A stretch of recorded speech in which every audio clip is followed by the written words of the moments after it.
So here it is, 8 days out.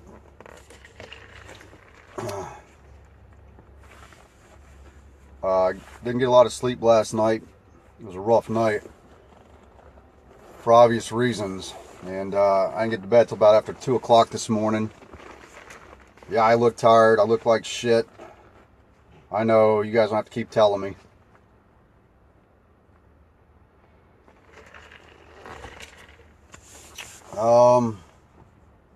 Had some appointments today over at the Veterans Administration. And I was talking with a guy over there, and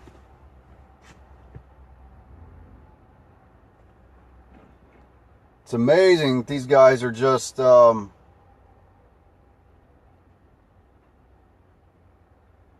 this dude straight up just drove up into these freaking rocks, like right here to my left in this parking lot. He just drove his Dodge Durango up onto these gigantic boulders, just smacked right into them. Holy cow. That just happened right next to me. What an idiot. No wonder he drives a Dodge. Anyways, so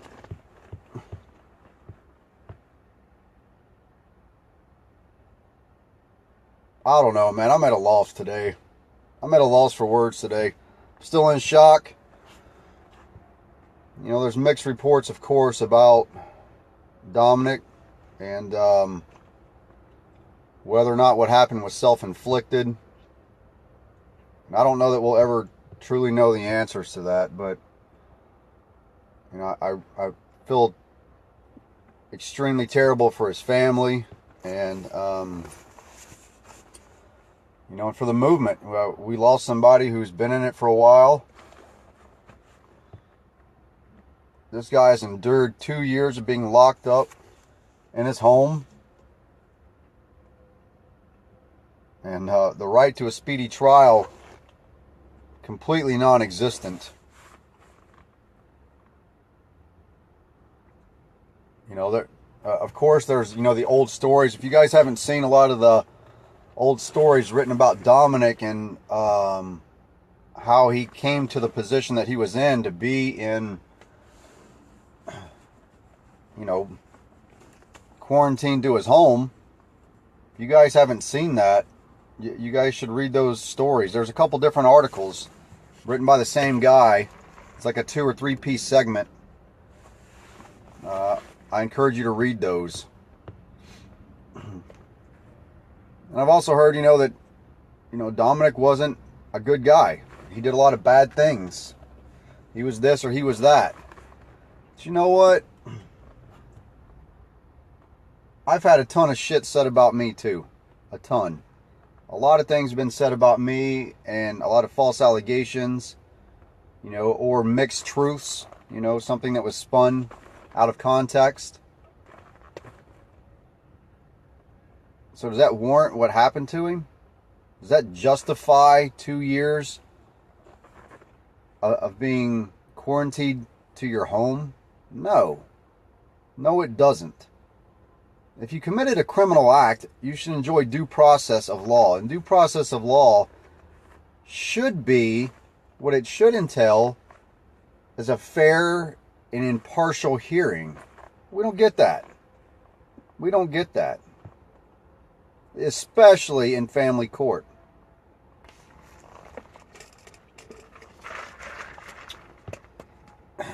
So today I'm just at a loss. I've got some stuff I got to do today, of course. I was over at the VA, the Veterans Administration Hospital all morning with more follow-up testing that they got to do.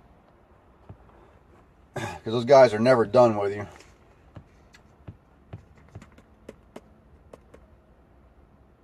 There's somebody I want to call. Actually, there's somebody I want to call out. I'm biting my lip on this one. Yeah, you know what? I'm just going to bite my lip. You know who you are. You're about 5 foot nothing, and you're a coward. Okay? You know who you are. And you run your mouth You're not man enough to pick up the phone and call me. And if you do, well, we'll have a different type of conversation.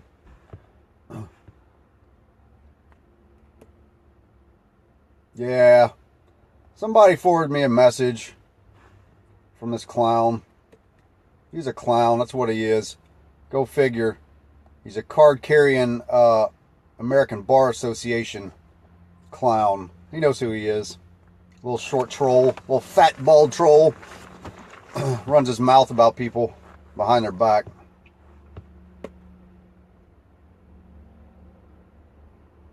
Yeah. I'm not going to deal with you today. I got bigger things. Literally and figuratively speaking. So, anyways, shit. 8 days out. So, if I'm going to get locked up, I'm going to have some McDonald's and grab a beer. No, I do need to call Military Times, Deborah. Thanks for reminding me. I'm kind of out of it today after yesterday's events. I'm pretty scatterbrained today. I'm not going to lie to you. So, Dale, it's scheduled for 30 days. Scheduled for 30 days. So, we'll see what happens. I mean, the hard choice is... do I let, somebody pay this $3,700 purge for me since we raised it? Now, that's not in my name. I'll tell you that right now. I'm not putting the money that was raised, that is not in my name. Period. But do I let somebody pay that? Stay out of jail, keep doing what I'm doing? Or does it send a much larger message to not go? Or, I'm sorry, to not pay it. And for them to lock me up. That's a hard one. That's not an easy position to be in. And, I didn't even want to do the damn thing.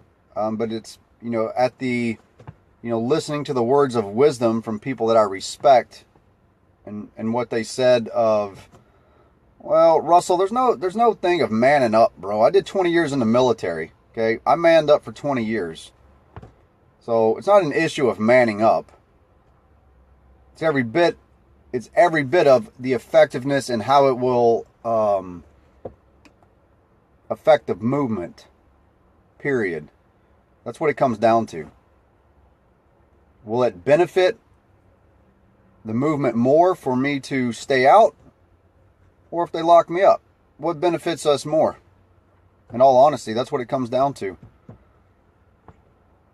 You got one damn thing to do when manning up. Well, good job, Russell. I'm proud of you for doing 8 years in the Marine Corps, man. But again, doesn't have one damn thing to do with manning up. It has everything to do with how does it impact the movement. When I'm out, I can do videos, I can make phone calls, do emails, so on and so forth.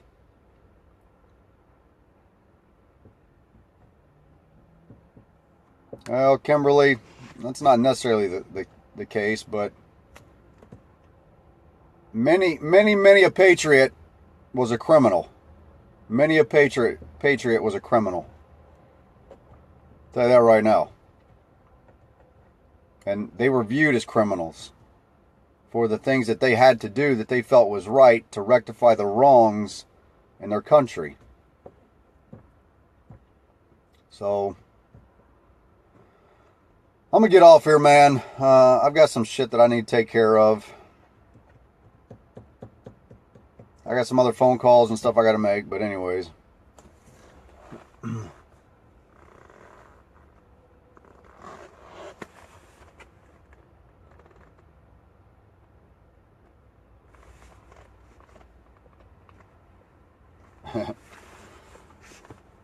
Yeah, we're treated like criminals even though we haven't been convicted of a crime. yeah, I'm gonna try and relax. It's not an easy thing to do, you know. So the hardest part is just making the decision. Just making the decision. That's the hardest part.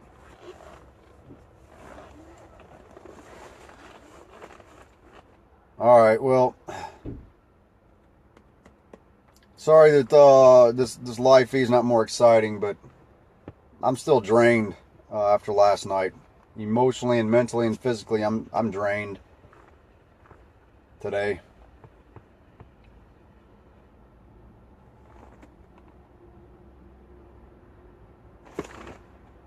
I might have to jump these ladies off next to me. They're trying to start their car and it ain't starting. So, alright, I'm probably gonna have to go do my civic duty and, oh, no, they got it started. Alright. Anyways, you guys all have a wonderful day. Please keep your heads up. Again, if you need to reach out, if you're hurting inside, please pick up the phone, call me, call somebody else. You know, the Father's Rights Movement does have a man phones. So, and I know that they have a GoFundMe or something for, you know, to keep those phones open. I forget how many people they have on staff or that they're using to do like crisis intervention. And that's a great service for us to have within the movement.